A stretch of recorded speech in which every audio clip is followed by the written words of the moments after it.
Our world is full of stories. Well, some are born from memory, others are born from imagination, you know. A very old story tells of a lost island, an island of great power and wealth. It was called Atlantis. A Greek thinker named Plato first wrote this tale down. He lived a very long time ago, about 2,400 years in the past. He described a magnificent civilization. It had grand cities, clever engineers, a powerful navy. It was a world of wonder, a place that seemed to have everything. This story has captivated people for centuries. It presents a simple, yet profound question. The story begins with a simple hook. Is it a myth, or is it evidence of a real place? Plato wrote about Atlantis in two of his works, Timaeus Critias. In these books he tells us that the island existed 9,000 years before his own time. He says it was located beyond the Pillars of Hercules. We now call this place the Strait of Gibraltar. It is the narrow sea passage that connects the Atlantic Ocean to the Mediterranean Sea. The story claims this great island nation went to war with ancient Athens. It was a mighty struggle between two great powers.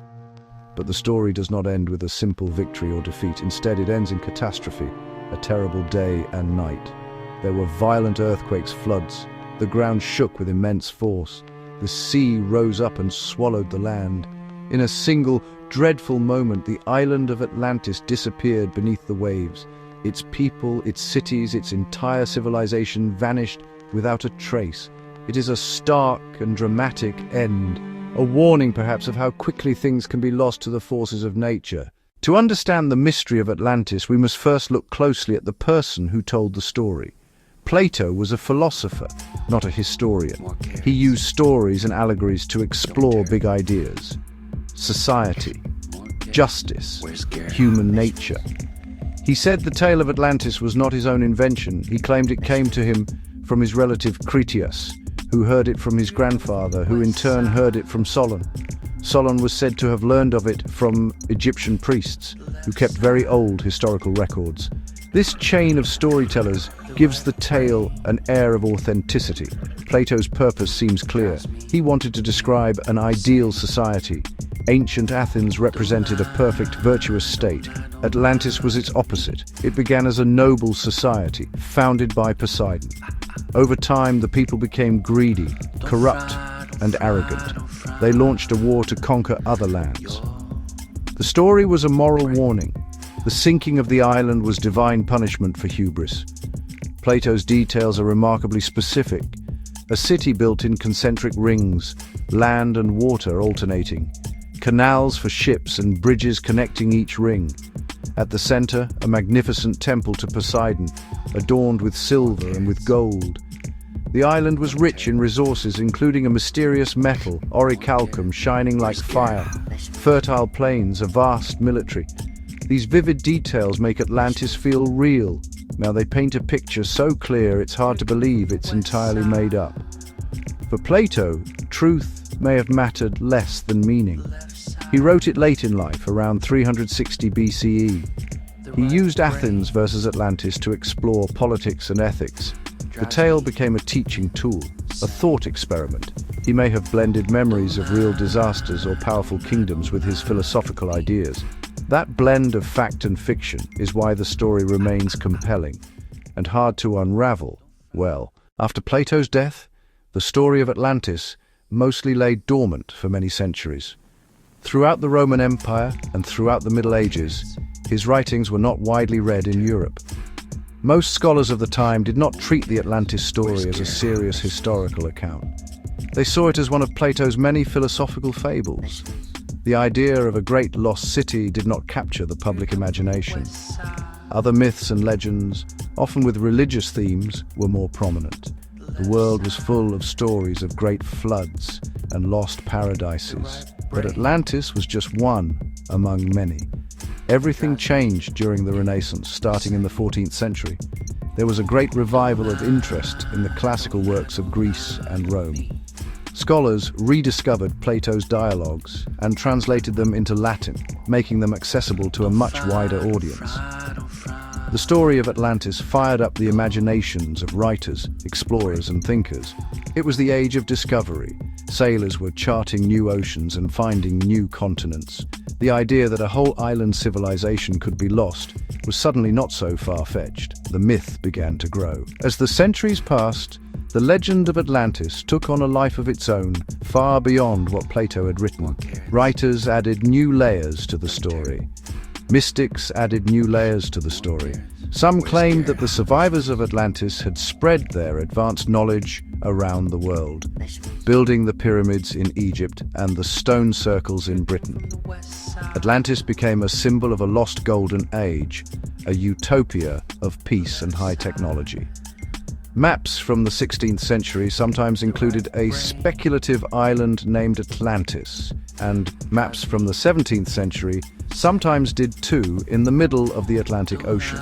The story had transformed from a moral tale into a global phenomenon. In the modern age, the search for Atlantis became more scientific, yet the myth persisted. Archaeology was now a formal discipline. Researchers began to look for real evidence that could support or disprove Plato's account. But the popular fascination with Atlantis also led to many fringe theories. Some people suggested it was in the Bermuda Triangle or even Antarctica. The story was so powerful that it could be attached to almost any mysterious place or unexplained phenomenon. Separating the original story from the centuries of added speculation became a major challenge for anyone seeking the truth, As archaeologists began to explore the ancient world, they uncovered civilizations that Plato himself never knew. One of the most spectacular was the Minoan civilization. The Minoans flourished on the island of Crete, other islands in the Aegean Sea. They were not Greek, but they had a sophisticated culture. They built vast, complex palaces like the one at Knossos. They were skilled artists, engineers, masters of the sea. Their ships traded goods all across the eastern Mediterranean.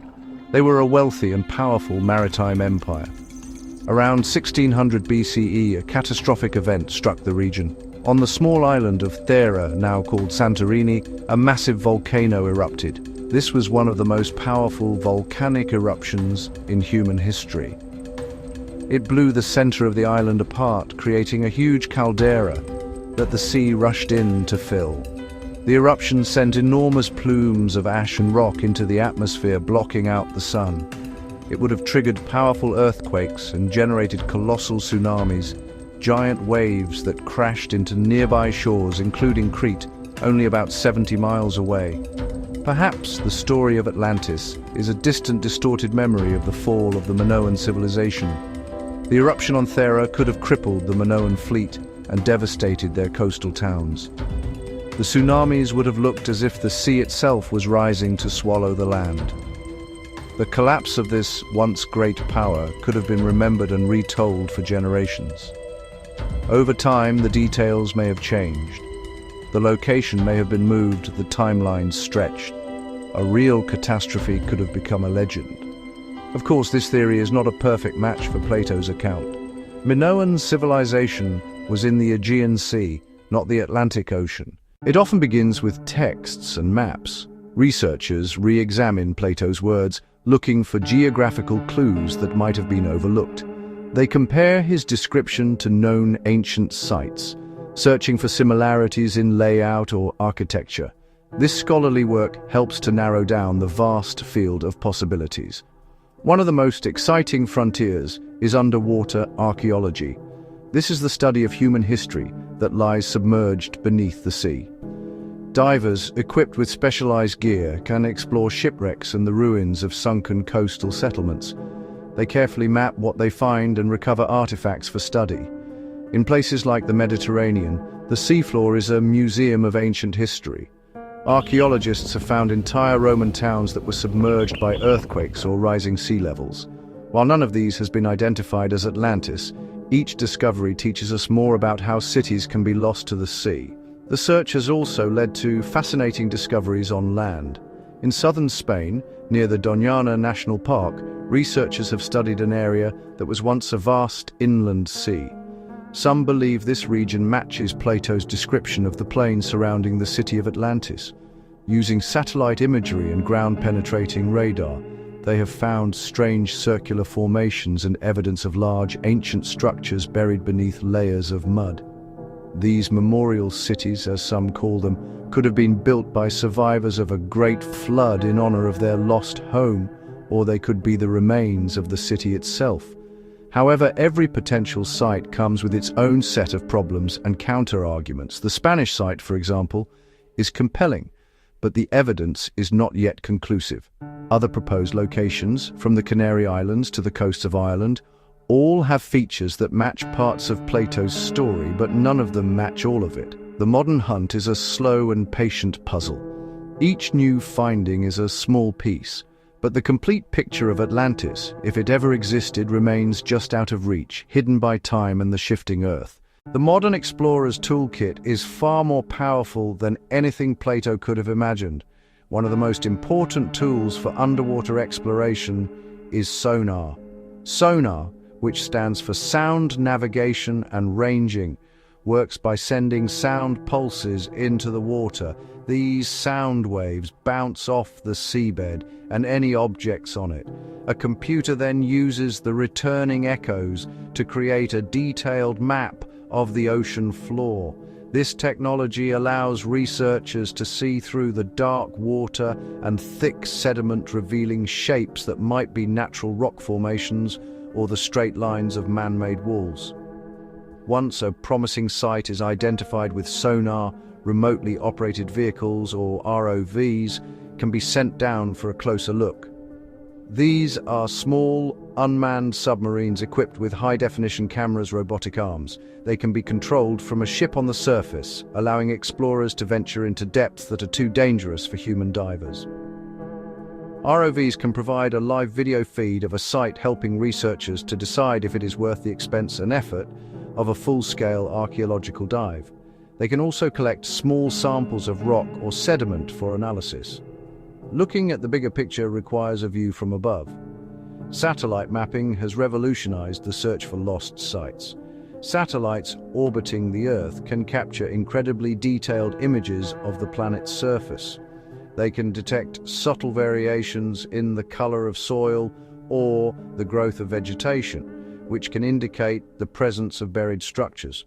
This technology is especially useful for spotting large-scale patterns that are invisible from the ground. It was satellite imagery that first revealed the intriguing circular shapes in the marshlands of southern Spain, reigniting interest in that area as a potential site for Atlantis.